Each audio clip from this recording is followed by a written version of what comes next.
ስጋ ወደሙ ከተቀበልን በኋላ ከግብረ ስጋ ግንኙነት ለሁለት ቀን ያክል የምንከለከለው ለምንድነው? ለምንድነው ተብላችሁ ብትጠየቁስ መልሳችሁ ምንድነው? መሰረቱ ምንድነው? የዚህ መሰረቱ እነግራችኋለሁ። በደንብ ስሙኝ። ቪዲዮውን ሼርና ኮፒ ሊንክ ላይክ ሪፖስት እያደረጋችሁ ለሁሉም አዳርሱልኝ። አዲሱም ቤታችንን ዘደርግሚትን ሁላችሁም ፎሎ አድርጉ።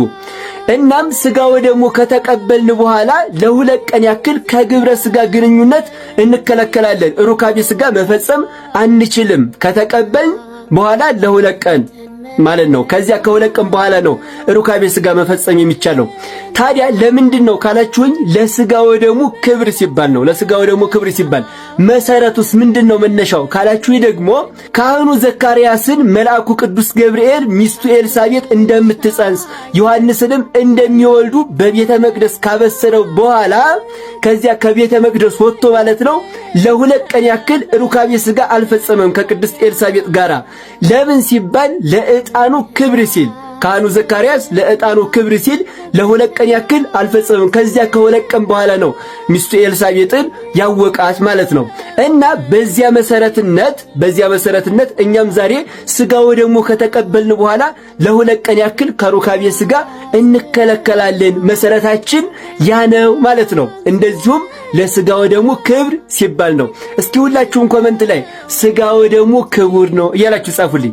ማንም ሳይጽፍ እንዳይሄድ ቤተሰብ በዚህ አካውንት ማለት ነው በአዲሱ አካውንታችን ተአምር እንሰራለን። ከእናንተ የሚፈልገው በደንብ አድርጋችሁ ቪዲዮ ስለቅ ሼርና ኮፒ ሊንክ ላይክ ሪፖስት እያደረጋችሁ ለሁሉም እንድታዳርሱልኝና ቤቱን ቶሎ እንድናሳድገው ፎሎ እያደረጋችሁ ያልሰማችሁ ማለት ነው። ያኛው አካውንታችን ስለተዘጋ ሁላችሁም ፎሎ አድርጉ። ተአምር እንሰራለን። በፍጹም የአካውንት መዘጋት ከአገልግሎታችን አያግደንም። ተአምር እንሰራለን። እወዳችኋለሁ። ክብር በሉልኝ። ፍቅር ከሁሉ ይበልጣል። ከምጽዋትም ከጸሎትም ከጾምም ፍቅር ይበልጣል። እንዴት ይበልጣል? ፍቅር ከጾም እንዴት ይበልጣል? እኛ ሁል ጊዜ እንጾማለን። አሁን ፍቅር ይበልጠናል ማለት? አዎ። እንዴት ማለት ነው? እንግዲህ ፍቅር ይበልጣል ማለት በቂምና በበቀል ሆኖ መጸለይ ፍቅር ከሌለ አይጠቅምም ማለት ነው። ምእመናን፣ በቂምና በበቀል ሆኖ መጾም ፍቅር ከሌለ አይጠቅምም ማለቱ ነው። ከሁሉ ፍቅር ይበልጣል ማለት ነው። በቂም በበቀል ሆኖ ምጽዋት በመጽወት ፍቅር ከሌለ አይጠቅምም ማለት ነው። አዎ፣ የሁሉ ማሰሪያው ፍቅር ነው። የሺህ ፍልጥ ማሰሪያው አንድ ልጥ ይባላል። በፍልጥ የተመሰሉ ምግባራት ናቸው። እነ ጾም፣ እነ ጸሎት፣ እነ ትሕትና፣ እነ ትዕግስት፣ እነ ምጽዋት ወዘተርፈ ይህን የመሳሰሉት ሁሉ እነሱ ናቸው ፍልጥ የተባሉ።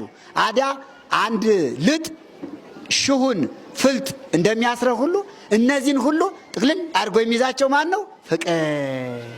ሁሉ በፍቅር ይሁን ማለት እኮ ነው። የምንሰራውን ስራ ሁሉ በፍቅር እንስራው ማለት ነው። ባልና ሚስት በፍቅር፣ ጎረቤት በፍቅር።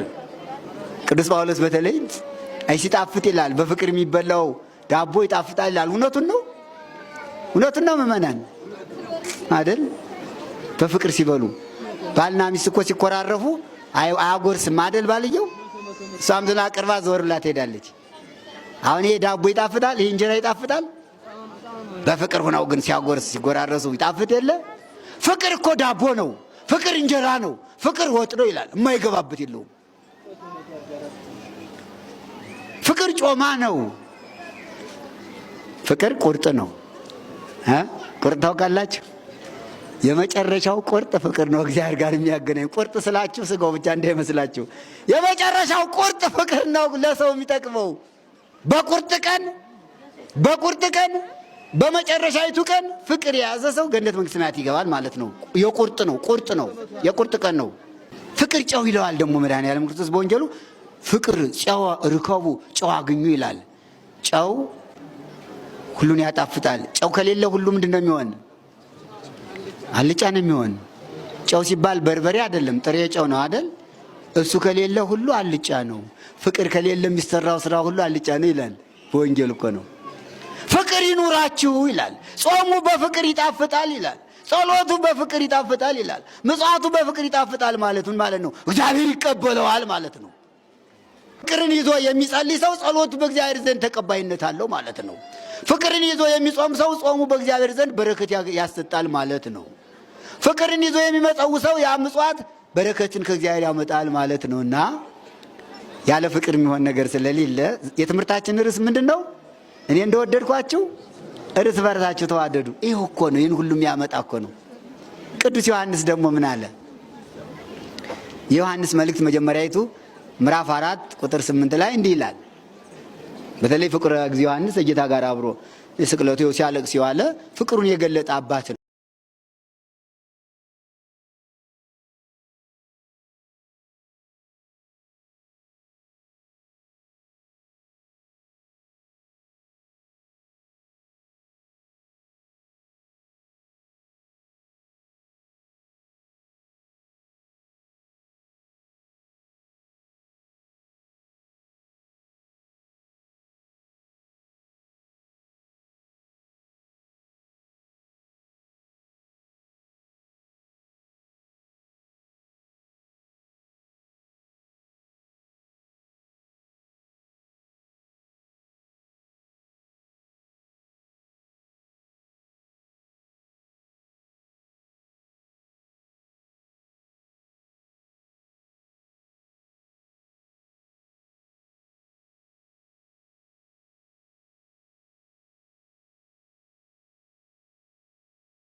ወንድሙን ባልንጀራውን ጎረቤቱን የሚወድ ግን ይላል ፍቅረ እግዚአብሔር ላዕሌሁ የእግዚአብሔር ፍቅር በሱ ላይ ይኖራልና እስመ እግዚአብሔር ፍቅር ውእቱ እግዚአብሔር ፍቅር ነውና።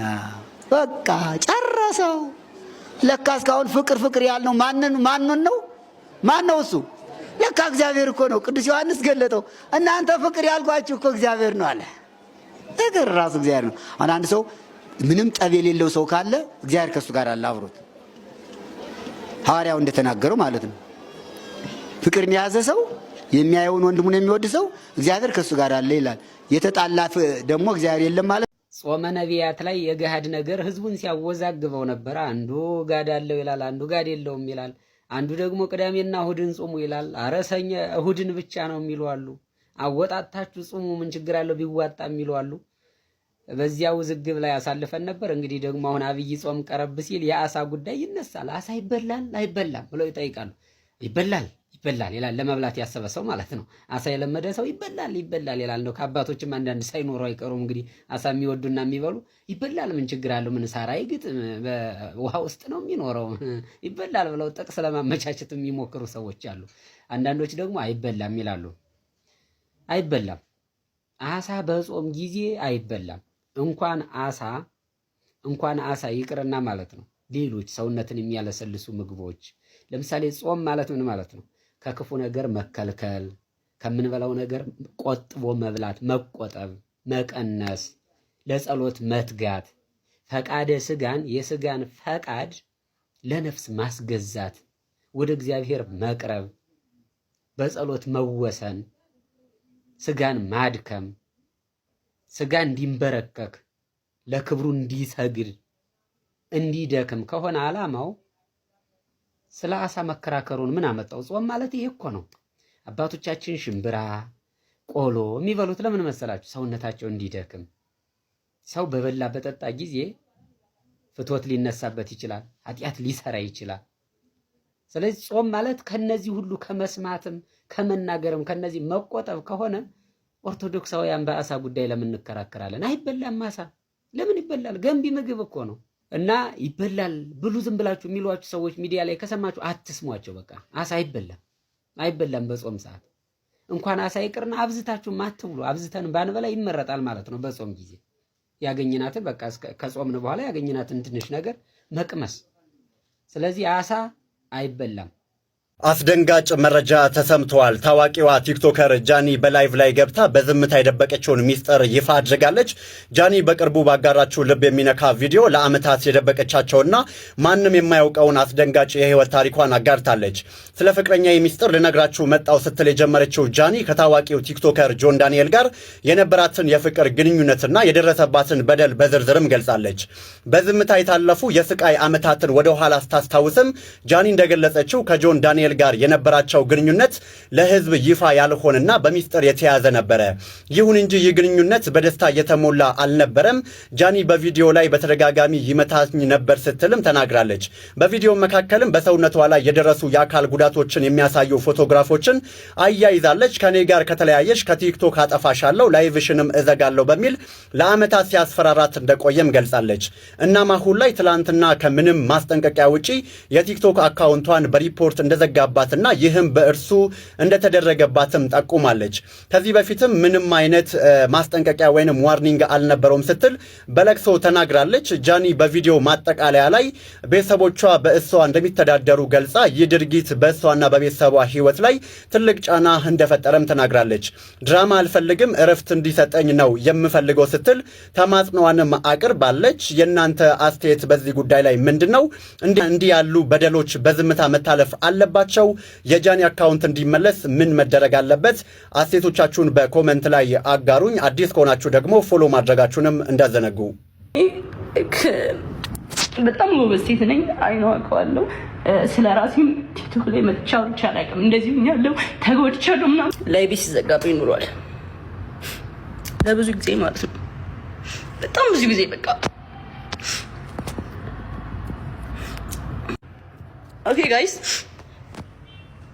ምንም ብዬ አላውቅም።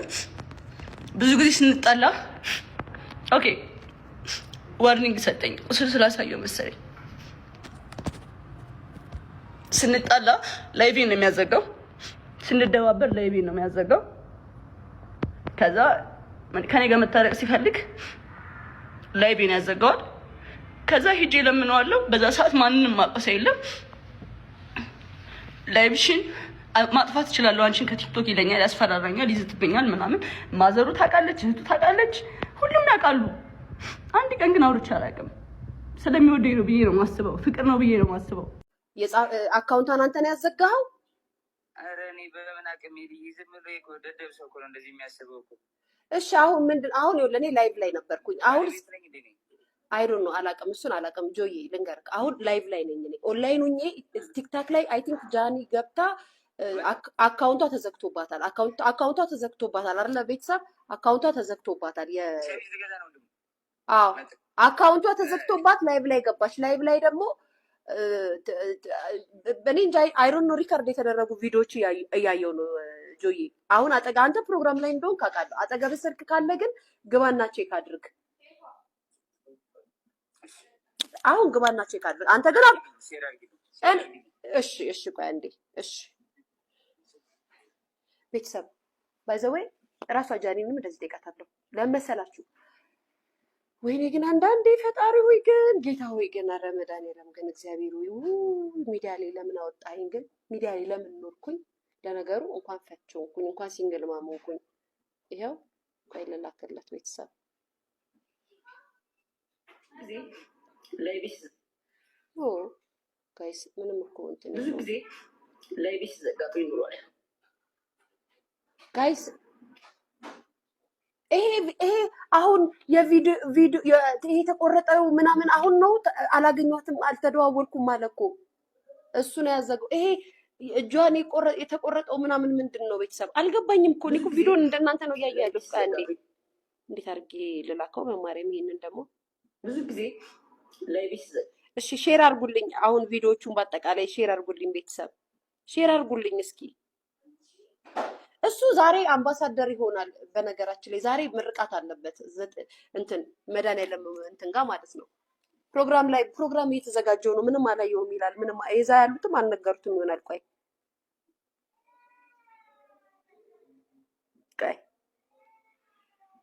ቤተሰብ ቆይ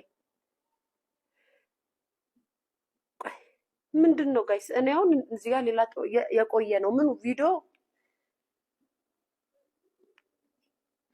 ነው የቆየው ማሬ አልገባኝም። እኔ ብዙ ጊዜ ላይቭ ሲዘጋብኝ ይኖራል። ብዙ ጊዜ ላይቭ እንዴ አርጌ ልላክልህ በእናትህ እምቢ አለኝ ይሄንን ቪዲዮ ልልክ ጋይስ። አሁን እኔ ምንም ኦኬ እኔ ምንም የማውቀው ነገር የለም። ላይቭ ላይ ነኝ ተይው አውቀው ነው።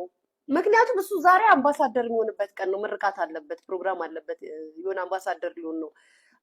አካውንት ተዘግቶ አልገባኝም። የ2004 የቆየ ነው እና 2024 ማ ቦይፍሬንድ ምናምን አልነበሩ እንዴ ታዲያ በፍቅር እያሉ ጋይስ እኔም በድሮ በፍቅር እያለው ሰውዬው የቀጠቀጠኝ ላውጣ እንዴ እንደዚህ ምናምን ያላልቀኝ።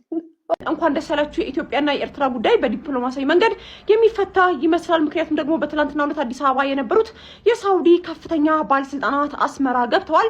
ታዲያ የሳውዲ ከፍተኛ ባለስልጣናት ከሰዓታት በፊት አስመራ ዓለም አቀፍ አውሮፕላን ማረፊያም መድረሳቸውም እንግዲህ መረጃዎች አሳይተዋል። ታዲያ አስመራ ከገቡ ባለስልጣናት መሀልም የሳውዲ አረቢያ ምክትል የውጭ ጉዳይ ሚኒስቴር ዋሊድ አልካሪጅ ዋና ናቸው። ታዲያ ሳውዲ በኤርትራና በኢትዮጵያ መካከል የተፈጠረው ውጥረት ተከትሎ ሁለቱ ሀገራትን ለማደራደር በተደጋጋሚ ከፍተኛ የተባለ ሙከራ ስታደርግ ነበር። አሁንም ሙከራው እንደቀጠለች ነው። በዛሬው ዕለት የሳውዲ ከፍተኛ ባለስልጣን ኤርትራ ገብተዋል። አዳዲስ መረጃዎች እንዲደርሳችሁ ፎሎና ኮፒ ሊንክ ማድረጋችሁን አትርሱ። መልካም ቀን። ደብረጽዮን ገብረ ሚካኤል የፌዴራል መንግስቱን አስጠንቅቀዋል። የፕሪቶሪያ ስምምነት የተኩስ አቁም ስምምነት ነው ያሉት ደብረጽዮን አሁን ግን የፌዴራል መንግስት ተኩስ በመክፈት ስምምነቱን ጥሷልና ይህ የሰላም ስምምነት ከተረገጠ ማንም የትግራይ ተወላጅ ዝም ብሎ አያይም ሲሉ ደብረጽዮን አስጠንቅቀዋል። እናንተስ ምን ትላላችሁ? ሀሳባችሁን አጋሩ። ያረጋችሁ ቤተሰብ ሁኑ። በዚሁ አጋጣሚ አንድ መረጃ ልጠቁማችሁ። የቲክቶክ አካውንት ሸጠልን ብለው በርካታ አካውንቶች ገብተዋል። መግዛት የምትፈልጉ በውስጥ አውሩኝ። እኔን ግን ፎሎ እያደረጋችሁ ቤተሰቡ